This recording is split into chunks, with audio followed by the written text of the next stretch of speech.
Hello दोस्तों, एक बार फिर से स्वागत है आपका हमारे यूट्यूब चैनल पर। 23 दिसंबर को जो एग्ज़ाम हुआ है सीटेट का, उसकी आंसर की और उसके क्वेश्चंस की बात करने वाले हैं कि कौन कौन से क्वेश्चंस आए हैं आज के ऑनलाइन एग्ज़ाम में आपके, और उसकी आंसर क्या रहने वाले हैं। सीडीपी और ईवीएस के आंसर आपको यहाँ पर मिलने वाले हैं और क्वेश्चंस आप देख सकते हो।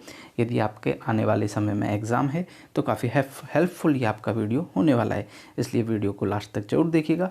वीडियो पसंद आए तो लाइक और शेयर करना ना भूलिएगा, और यदि अभी तक आपने हमारे यूट्यूब चैनल को सब्सक्राइब नहीं किया है तो प्लीज़ चैनल को जरूर सब्सक्राइब कीजिएगा। चलिए, 23 दिसंबर का जो एग्ज़ाम हुआ है, फर्स्ट शिफ्ट का जो एग्ज़ाम है उसकी बात करने वाले हैं। काफ़ी नए पैटर्न के भी क्वेश्चन आए हैं, काफ़ी क्वेश्चंस रिपीट भी हुए हैं। यदि आपने हमारे पिछले वीडियो देखे होंगे और आज का यदि आपका एग्ज़ाम होगा तो आपको काफ़ी हेल्प मिली होगी।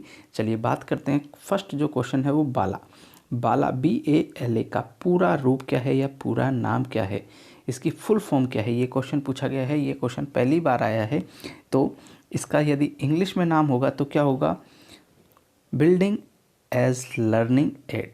बिल्डिंग एज लर्निंग एड, ये इसका इंग्लिश में फुल फॉर्म होता है। और हिंदी में यदि इसका आए आगे कभी तो अधिगम सहायक के रूप में बिल्डिंग। अधिगम सहायक के रूप में बिल्डिंग, ये इसका राइट आंसर होगा।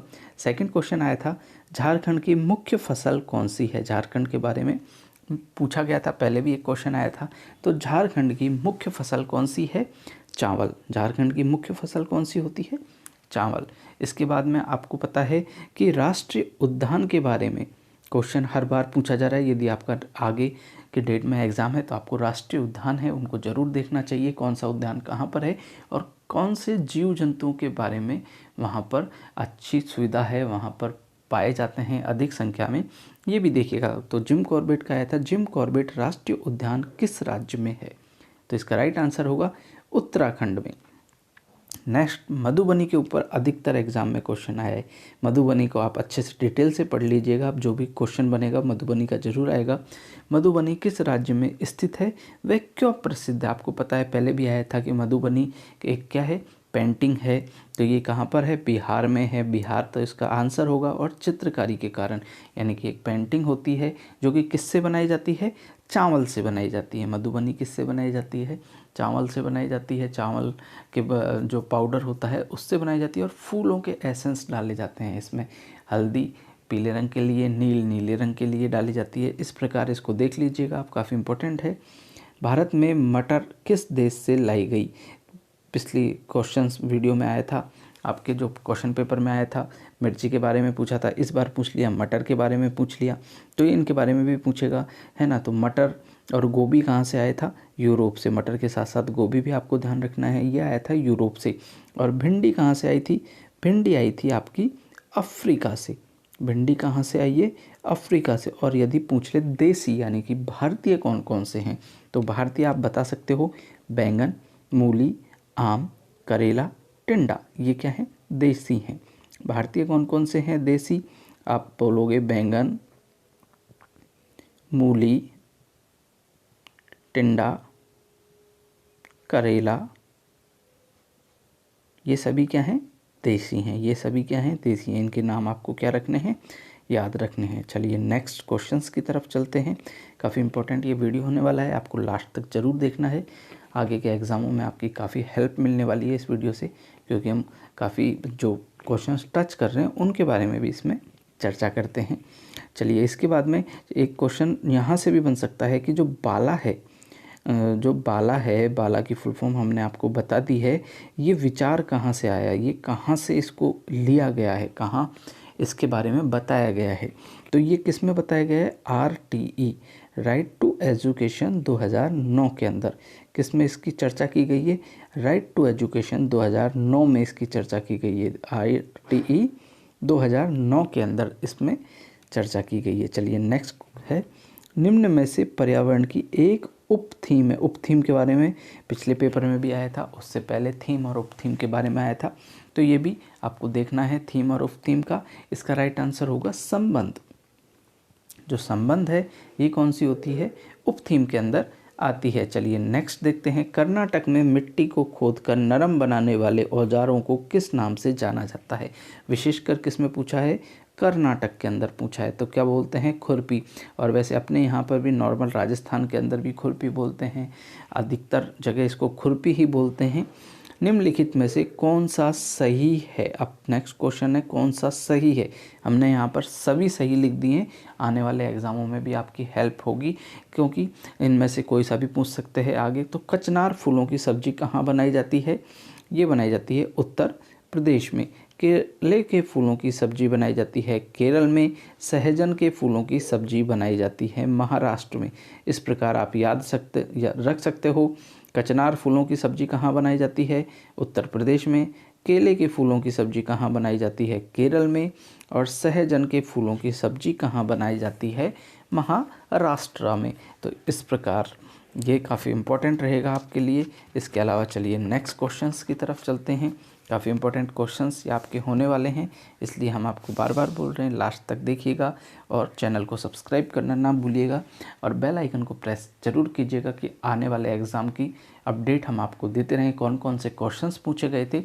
और ये क्वेश्चंस है सेम इसी प्रकार के क्वेश्चन है, कुछ थोड़ी बहुत लैंग्वेज में आपको फ़र्क मिल सकता है लेकिन आंसर और क्वेश्चन ये का यही मिलेगा आपको जो आज का पेपर है। आने वाले पेपर में भी कुछ इसी प्रकार के क्वेश्चन रहेंगे। लद्दाख किस प्रकार का क्षेत्र है। काफ़ी लोग लद्दाख घूम कर भी आए हुए हैं, यदि उनसे भी आप पूछोगे तो बताएंगे पहाड़ी क्षेत्र है।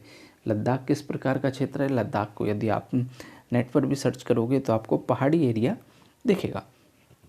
नेक्स्ट है निम्न में से कौन सा सही है।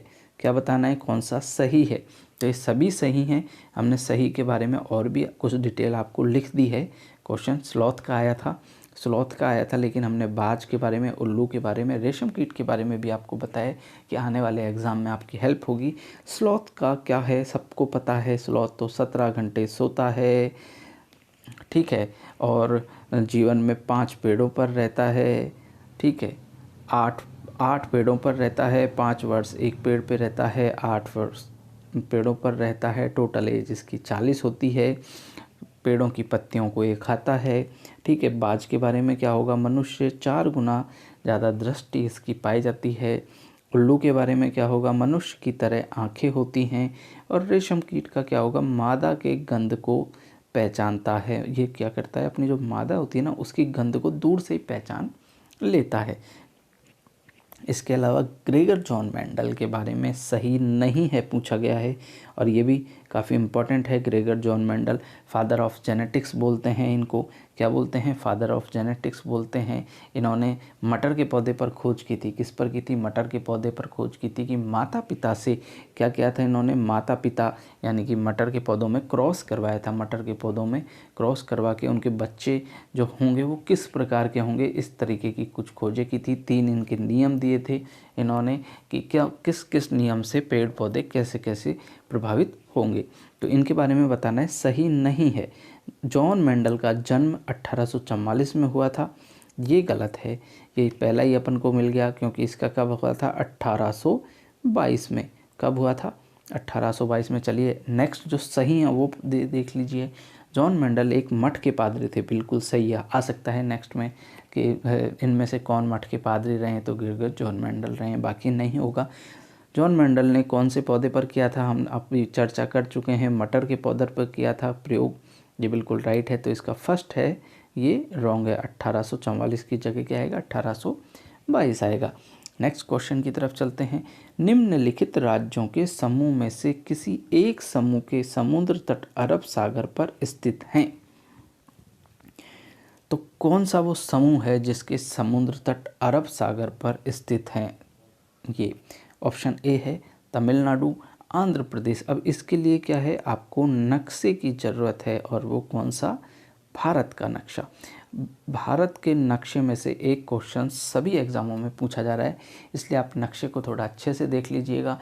कौन सा राज्य कहाँ पर स्थित है ये देख लीजिएगा। और राज्य की सीमाएं कौन से दूसरे राज्य से लगती हैं, समुद्र तट के पास कौन सा राज्य है, कौन से राज्य की कौन सी डिश यानी कि भोजन